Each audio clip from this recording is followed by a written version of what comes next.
ילד אחד מקליפורניה ביקש שהמתנה שלו לבר המצווה תהיה לתת מתנה לאחרים. הוא תרם מאות כיסאות גלגלים לנכים בישראל, וסגי בשן ליווה אותו כשחילק את הכיסאות היום בשדרות. לפני 4 שנים איבד יעקב סוויסה את רגלו מפגיעת קסאם. מאז הוא מנסה להסתדר בכיסא גלגלים רעוע.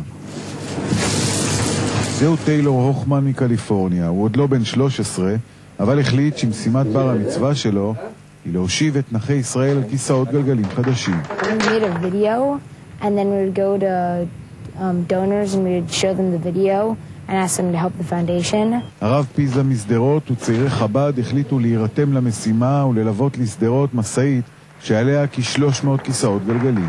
נפגעתי מקסאם לפני 4 שנים והשתתקתי בגוף התחתון.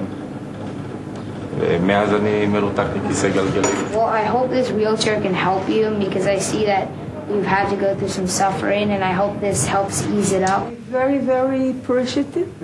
That's thank you. יעד הבא משפחת אלעזרה. רפי וקלודין מתגוררים בקומה הרביעית. רפי מרותק לכיסא רגיל זמן רב.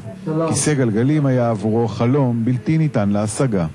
See these wheelchairs here, they're for you and I hope that they bring you happiness. It's like a feeling that you can't experience anywhere else. Unless you actually go and you help someone, you can't experience this feeling. אנגלים זה סמל ודוגמה להתנהגות של כל ילד שצריך ללמוד מזה. לילד הציוני מקליפורניה שמגשים חלומות לאחרים, יש עוד חלום אחד עבורו. I want to be the first Jewish president of the United States.